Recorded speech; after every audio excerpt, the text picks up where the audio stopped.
उत्तराखंड बाद हवे बात करिए વધુ એક પહાડી રાજ્ય હિમાચલ પ્રદેશની। કિન્નૌરમાં આબ ફાટ્યું, બારે મેઘ ખાંગા થતા નદી નાળામાં પૂરની સ્થિતિ સર્જાઈ। સતલુજ અને સ્પીતિ નદીઓમાં સંગમ સ્થાન ખાબ અને કા ડોગરીની પર આબ ફાટતા જનજીવન પ્રભાવિત થયું છે। નદીઓ રૌદ્ર રૂપ ધારણ કરતા લોકોને એલર્ટ રહેવાની સૂચના અપાઈ। કિન્નૌર જિલ્લામાં શનિવારે સાંજે પડેલા વરસાદ બાદ વાદળ ફાટવાના કારણે જિલ્લાની નદીઓ તોફાની બની અને ઘણા સ્થળોએ ભૂસ્ખલનના કારણે રોડ વ્યવહારને અસર થઈ।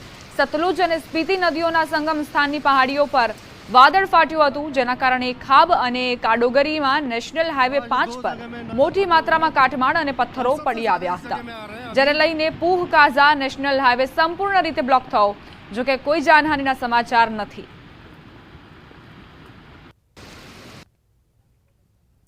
હવે આગળ વાત કરીએ ઉત્તર પ્રદેશના પ્રયાગરાજમાં મેઘરાજાએ ધડબડાટી બોલાવતા નદી નાળાઓમાં ઘોડાપૂરની સ્થિતિ। ગંગા અને યમુના નદીમાં ધસમસતા પાણીનો પ્રવાહ વહેતો થયો, જેના કારણે એનડીઆરએફ, એસડીઆરએફ અને સ્થાનિક પોલીસની ટીમ ખડેપગે જોવા મળી।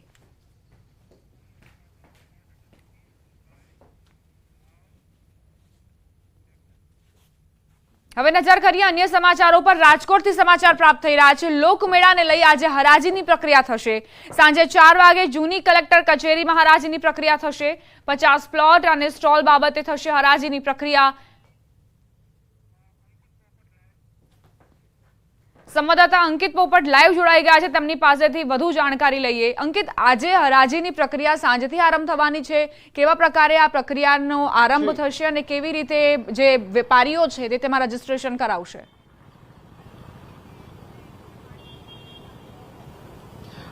ચોક્કસ દીપા, ખાસ કરીને વાત કરવામાં આવે તો હું સૌપ્રથમ આપને મારી પાછળના જે દ્રશ્યો છે તે બતાવવાનો પ્રયત્ન કરી રહ્યો છું।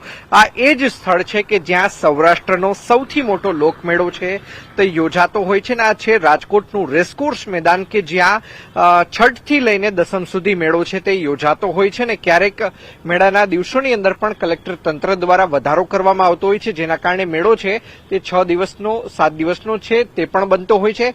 ખાસ કરીને આપ અત્યારે જે દ્રશ્યો જે જોઈ રહ્યા છો આ જ રેસકોર્સ મેદાન ખાતે આગામી 24 થી 28 ઓગસ્ટ દરમિયાન છે તે સાતમ આઠમનો મેળો છે તે યોજાવાનો છે।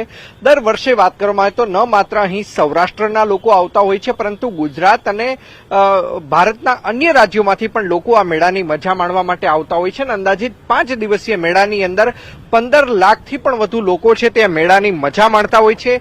જે પ્રમાણે કલેક્ટર વિભાગના સૂત્રોએ વાત કરી છે તે મુજબ આજે સાંજના 4 વાગ્યે છે તે 50 રાઇડના સ્ટોલ અને પ્લોટ બાબતેની હરાજીની પ્રક્રિયા થશે ને જે અંતર્ગત 31 જે પ્લોટ છે તે રાઇડ્સ માટેના ફાળવવાના બાકી છે। સાથોસાથ ખાણીપીણીના 16 જેટલા જે આઈસ્ક્રીમના જે 16 જેટલા સ્ટોલ છે તેની હરાજીની પ્રક્રિયા હાથ ધરવામાં આવશે અને સાથોસાથ 3 જેટલા જે ખાણીપીણીના કુલ મળીને 50 જેટલા પ્લોટ અને સાથોસાથ જે કહી શકાય કે જે સ્ટોલની છે તે હરાજી કરવામાં આવશે। ખાસ કરીને જે રાઇડ સંચાલકો અને કલેક્ટર તંત્ર વચ્ચે જે રીતે અત્યાર સુધી જે 3 જેટલી હરાજીની પ્રક્રિયા થઈ છે અને 3 જે હરાજીની પ્રક્રિયા છે તે નિષ્ફળ રહી હતી। ખાસ કરીને જે પ્રમાણે ટીઆરપી ગેમ ઝોન અગ્નિકાંડ સામે આવ્યો છે ત્યારબાદ રાજકોટ જિલ્લા વહીવટી તંત્ર દ્વારા કડક એસઓપીનું પાલન છે તે રાઇડ સંચાલકોને કરવાનું જણાવ્યું છે। બીજી તરફ રાઇડ સંચાલકોની માંગણી છે કે તેમને સ્ટ્રક્ચર। આભાર અંકિત જાણકારી આપવા માટે। તો જે ટીઆરપી ગેમ ઝોન અગ્નિકાંડ સર્જાયો ત્યારબાદ મનપા તરફથી કડક એક્શન લેવામાં આવી રહ્યા છે અને કડક એસઓપીના કારણે 2 વખત હરાજી નિષ્ફળ ગઈ હતી અને આજે આયોજન કરાયું છે। હવે નજર કરીશું ટોપ 3 ન્યૂઝ પર। વાસણા બેરેજના 3 ગેટ ખોલાયા, સાબરમતીમાં છોડાયું પાણી। નર્મદા ડેમ 90% ભરાયો, સપાટી 135.29 મીટરે પહોંચી। રાજકોટના લોકમેળા માટે આજે 50 પ્લોટ સ્ટોલની થશે હરાજી।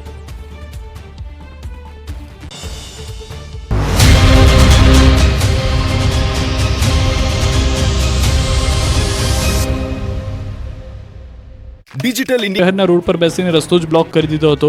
સુરતની લાજપુર જેલમાં કસ્ટડીમાં યુવકના મોત મામલે મોટી સંખ્યામાં લોકો એકઠા થયા હતા। 5મા દિવસે પણ મૃતકના પરિવારજનો અને સમાજના આગેવાનો ગુજરાતની જીવાદોરી નર્મદા બંધ તેની મહત્તમ સપાટીએ પહોંચવાની તૈયારીમાં છે. સિઝનમાં પ્રથમવાર નર્મદા ડેમની સપાટી 135.02 મીટર પર પહોંચી છે.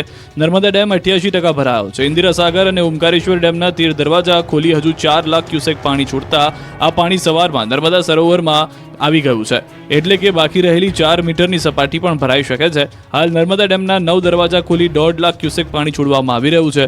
ઉપરવાસમાંથી 3 લાખ ક્યુસેક વધુ પાણીની આવક થઈ રહી છે. નર્મદા ડેમ મહત્તમ સપાટીથી માત્ર 3.66 મીટર દૂર છે. નર્મદા ડેમમાં 3824.60 million cubic metre live storage પાણી છે.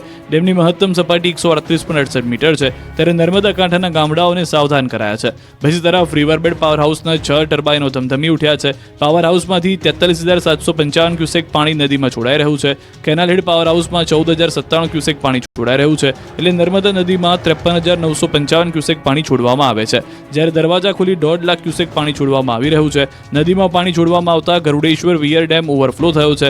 નર્મદા છલોછલ અને છલકાતી હોય એવા નયનરમ્ય દ્રશ્યો, ઘેરા વાદળો વચ્ચે સુંદર મનમોહક દ્રશ્યો જોવા મળી રહ્યા છે, જેને જોઈ પ્રવાસીઓ આકર્ષાયા છે. એક બાજુ નર્મદા બંધમાંથી ધમધમતા પાણીના પ્રવાહ વહેતા ધોધની જેમ દેખાતા પ્રવાસીઓ જોવા ઉમટી પડ્યા. આવો આહલાદક દ્રશ્યો જોઈ પ્રવાસીઓ પણ મંત્રમુગ્ધ થઈ ગયા. નર્મદા ડેમ હવે ગમે ત્યારે ઓવરફ્લો થશે. ઉપરવાસમાં પાણીની આવકને લઈને ડેમના દરવાજા ખોલવામાં આવતા ડેમ નીચેના ગામડાઓમાં ધબકારા વધી ગયા છે. ભરૂચના 61 ગામના લોકોની ચિંતામાં વધારો થયો છે. ભરૂચમાં નર્મદા ડેમની જળસપાટી વધતા પૂરનો ખતરો તોળાઈ રહ્યો છે, જેને લઈને જિલ્લાના 61 ગામને એલર્ટ અપાયું છે. આજે ડેમના 9 દરવાજા ખોલાતા ભરૂચ ગોલ્ડન બ્રિજ ખાતે લોકોની સુરક્ષા માટે પોલીસ દ્વારા બંદોબસ્ત ગોઠવાયો. અંકલેશ્વર મામલતદારે ગોલ્ડન બ્રિજ વિસ્તારમાં પહોંચી સ્થિતિનો ચિતાર મેળવ્યો. મામલતદાર અને તેમની ટીમે નદી કિનારે વસતા લોકોને સાવચેતી રહેવાની સૂચનાઓ આપી છે. નર્મદા નદીની જળ સપાટી 10.54 ફૂટ જેટલી પહોંચી ગઈ છે. મામલતદારે માછીમારી કરવા જતા, પશુ ચરાવવા જતા લોકોને સાવચેતી રાખવા જણાવ્યું. ભરૂચ જિલ્લામાં નીચાણવાળા વિસ્તારમાં 5 લાખ ક્યુસેક પાણીથી વધુ પાણી નર્મદા નદીમાં છોડવામાં આવે તો કદાચ પાણી ભરાય. ભરૂચના નીચાણવાળા વિસ્તારોના રહીશોને પણ સલામતીના ભાગરૂપે સલામત સ્થળે ખસી જવા તંત્ર દ્વારા સૂચના આપવામાં આવી છે. ગુજરાતની જીવાદોરી સમાન નર્મદા ડેમ 90% જેટલો ભરાઈ ગયો છે. ઉપરવાસમાંથી પાણીની સતત આવક વધતા નર્મદા ડેમના દરવાજા ખોલવામાં આવ્યા છે, જેથી ડભોઈ નજીક નદીમાં પાણીની પુષ્કળ આવક થઈ છે. ડભોઈ નજીક નર્મદા નદીની આવક વધતા એલર્ટ અપાયું છે. આસપાસના ગામડાઓને એલર્ટ રહેવા સૂચના આપી દેવામાં આવી છે. નર્મદા નદી કાંઠાના 4 ગામોને એલર્ટ કરાયા છે. કરનાળી, ચાંદોદ, નેંદેરિયા, ભીમપુરા ગામમાં એલર્ટ કરાયા છે. નદી કાંઠે ન જવા લોકોને તાકીદ કરાઈ છે. ડભોઈ વહીવટીતંત્ર તલાટી કમ મંત્રીને સ્થળ ન છોડવા આદેશ કર્યો છે.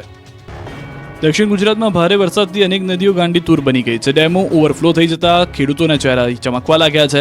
ત્યારે બારડોલી પંથકની જીવાદોરી સમાન કાકરાપાર ડેમ ઓવરફ્લો થયો છે. દક્ષિણ ગુજરાતની જીવાદોરી સમાન કાકરાપાર સિંચાઈ યોજનાનો ડેમ કેટલાય સમયથી ઓવરફ્લો થઈ રહ્યો છે. કાકરાપાર ડેમની મહત્તમ સપાટી 160 ફૂટની છે. કાકરાપાર ડેમ 163.80 ફૂટની સપાટીએ છે, એટલે કે 3.80 ફૂટ ઉપરથી ઓવરફ્લો થઈ રહ્યો છે, જેથી ડેમનો અદ્ભુત નજારો સામે આવ્યો છે. અહીં પ્રકૃતિ સોળે કળાએ ખીલી ઉઠી છે. ડેમ છલકાતા રજાઓના દિવસોમાં જ પ્રવાસીઓમાં ડેમ સ્થળ આકર્ષણનું કેન્દ્ર બન્યો છે. કાકરાપાર ડેમ ઓવરફ્લો થતા ધરતીપુત્રોમાં ખુશીની લહેર છે. આ કાકરાપાર સિંચાઈ યોજના દક્ષિણ ગુજરાતના ઘણા મોટા વિસ્તારોને સિંચાઈ માટે પાણી પૂરું પાડે છે. આ ઉપરાંત અહીંથી નજીક અણુ વિદ્યુત મથકની પણ સ્થાપના કરવામાં આવી છે, જે કાકરાપાર અણુશક્તિ